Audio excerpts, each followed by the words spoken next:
We have seen many methods of braking of three-phase induction motor, जिसमें से plugging और regenerative braking दो methods हैं जिनसे हम ब्रेकिंग प्रोवाइड करते हैं।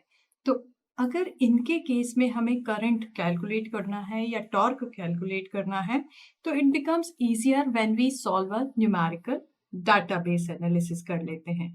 तो इसके लिए हमारे पास डाटा है जो मशीन का, वो कहता है we are having three phase 400 volt 50 hertz 8 pole star connected motor.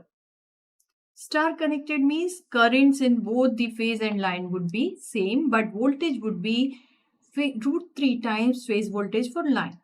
Okay और उसके अलावा हमारे पास पैरामीटर दिए हैं मोटर के इक्विवेलेंट सर्किट के, जिसमें स्टेटर रेजिस्टेंस दिया है 0.1 ohm, then R2 rotor resistance 0.5 ohms, X1 is given as 0.6 ohms and X2 that is rotor reactance, leakage reactance is 2.4. इसके अलावा स्लिप फ्रीक्वेंसी जो स्लिप दिया हुआ है दैट इज 0.05. ओके, अब हमें ratio of effective stator to rotor turns भी दिया है जो कि 1/2 है। स्टेटर टू रोटर टर्न्स हम इसको ऐसे लिख सकते हैं। ओके, अब हमें मोटर को ब्रेक करना है at which speed, rated speed, और जो एक्सटर्नल रेजिस्टेंस प्रोवाइडेड है that is 2 ohm per phase. तो ये जो 2 ओम रेजिस्टेंस है that is per phase, and also we are given one more thing that is referred to stator. तो हमें इसको दोबारा चेंज नहीं करना है, as it is stator side we can keep it, मगर ये जो रेजिस्टेंस और रिएक्टेंस है रोटर साइड की, इनको हमें स्टेटर साइड रिफर करना होगा। We have to determine initial braking torque, पहले केस में प्लगिंग में और दूसरा हम लेंगे रीजन डायनेमिक ब्रेकिंग में और रीजेनरेटिव ब्रेकिंग में। सो these are the data provided for the numerical we have to solve. तो हमें अल्टीमेटली जो टॉर्क लगेगा ब्रेकिंग टॉर्क उसको कैलकुलेट करना है।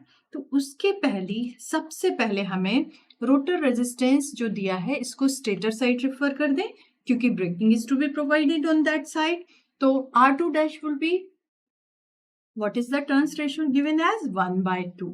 R2 is 0.5 into x square, that is 1/2 whole square. This gives us R2 as 0.125 ohms, and X2 would be on same lines, it is 2.4 into 1/2 whole square. So this gives us X2 as 0.6 ohm. Okay, so both resistance and leakage reactance of the rotor are referred to stator side. अब plugging के दौरान जो slip होती है rotor की, let us write plugging, first method का हम calculation कर रहे हैं, we should write it here clearly. तो इस दौरान slip would be equal to 2 minus S given. ठीक है, जो न्यूमेरिकल में फ्रीक्वेंसी स्लिप दी हुई है that is SF and it is given as 0.05. तो यहाँ हमारी स्लिप आ जाएगी 2 minus 0.05 that is 1.95. अब NS synchronous speed of this machine would be 120 F/P. तो यहाँ पर 120 into 50 divided by number of poles is at 8, so it is 750 RPM. यहां से हमें मशीन की एक्चुअल स्पीड मिल सकती है। अब initial current during plugging it is calculated at by the equation I2 referred to the primary side is equal to terminal voltage और stator voltage divided by rotor resistance plus जो secondary में resistance referred है वो plus जो external resistance जोड़ा गया है, that divided by slip, and it is squared. Then leakage reactances को भी ऐड करना है, they are taken as x1 plus x2 dash square. इनमें हम सारी वैल्यूज रख दें। हमने पहले ही कहा मशीन स्टार कनेक्टेड है तो it should be 400 by root 3 divided by root of R1 was given as 0.1 plus R2 referred is 0.125, load resistance 2, which is already referred to the primary side. 1.95 is new slip with plugging in sub ka square plus x1 is given as 0.6 plus x2 referred is 0.6 here इनका square. इनका जब हम root निकालेंगे और इस equation को solve करेंगे तो जो करंट आता है secondary current referred to primary that comes out to be 136.67 amperes.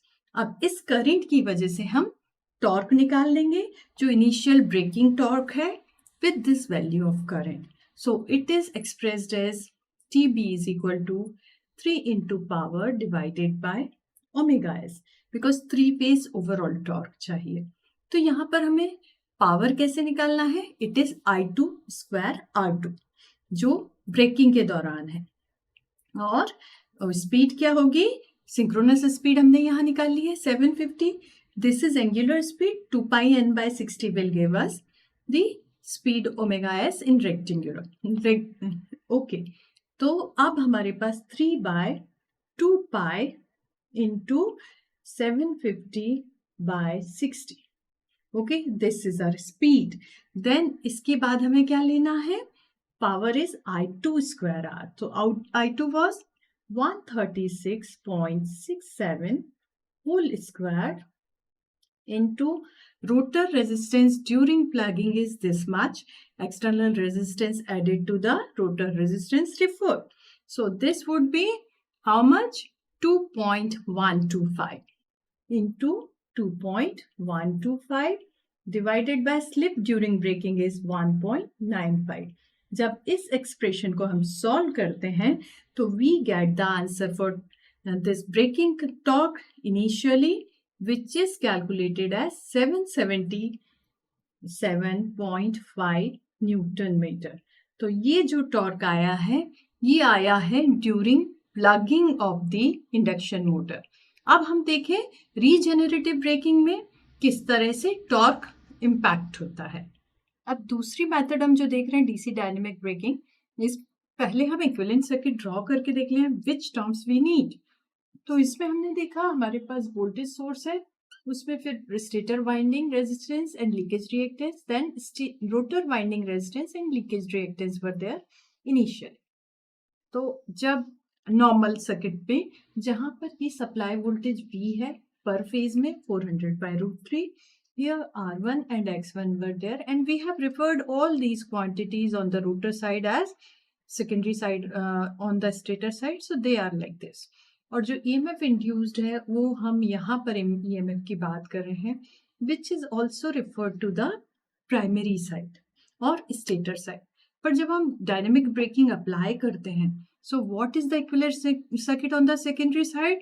Half part को यदि हम इसको ड्रॉ करके देखें तो ये जो EMF है induced EMF E2, इसके बाद वाला सर्किट मॉडिफाई हो जाता है as X2 dash and the rotor resistance becomes R2 plus R which is 2 ohm this S.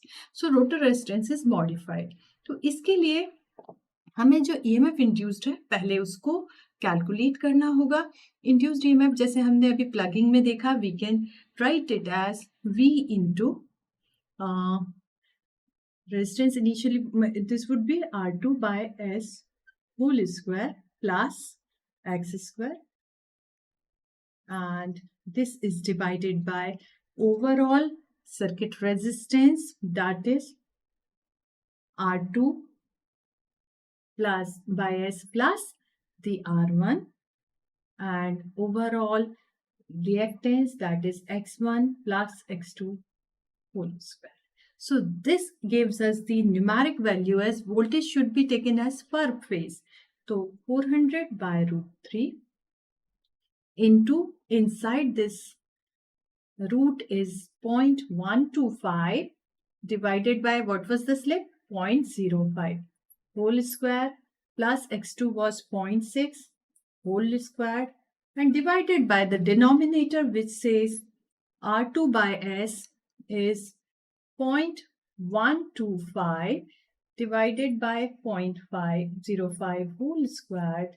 नहीं, plus R1 we have to do, that is 0.1, हम इसको यहाँ लिख सकते हैं whole square plus x is 0.6 plus 0.6. तो जब हम इसको कैलकुलेट करते हैं, what is the answer given as E2 is taken up 207.34 volts. ठीक है, ये तो induced EMF हो गया. अब slip during dynamic braking would again be S is equal to 1 minus this SF, that is 0.05, 0.95. ठीक है, तो स्लिप हमारे पास आ गई टॉर्क प्रोडक्शन के लिए. अब हमें करंट कैलकुलेट करना होगा. सेकेंडरी साइड करंट या rotor side current referred to primary. हमारे पास मॉडिफिकेशन क्या है? Resistance value. So I2 would be equal to E2 referred to primary divided by reactance, that is X2 plus resistance R2 plus R divided by S whole square. जब इन पर हम values place करेंगे, हमने E2 देखा हमारा आया 207.34 divided by this X2 was 0.6, yes, plus R2 is 2.125, so this gives us 2.125 divided by slip 0.95, which is modified here, whole square. So this gives us the current as 89.53 amperes. अब हमें torque ले सकते हैं. Initial braking torque which we have seen with the plugging also, TB is equal to 3 into P divided by omega S, and this is nothing but 3 divided by 2 pi speed, that is ns. It is coming out as 750 divided by 60, which can be taken on numerator. Current कितना है? 89.53 whole square. अब हमें इससे multiply करना है resistance से, which is R2 dash plus R divided by S. This is 2.125 divided by 0.95, और ये हमें टॉर्क देता है वैल्यू 684.86 न्यूटन मीटर. तो हमने इस न्यूमेरिकल में देखा प्लगिंग के दौरान इनिशियल ब्रेकिंग टॉर्क क्या होगा और डायनेमिक ब्रेकिंग के दौरान इनिशियल ब्रेकिंग टॉर्क क्या होगा.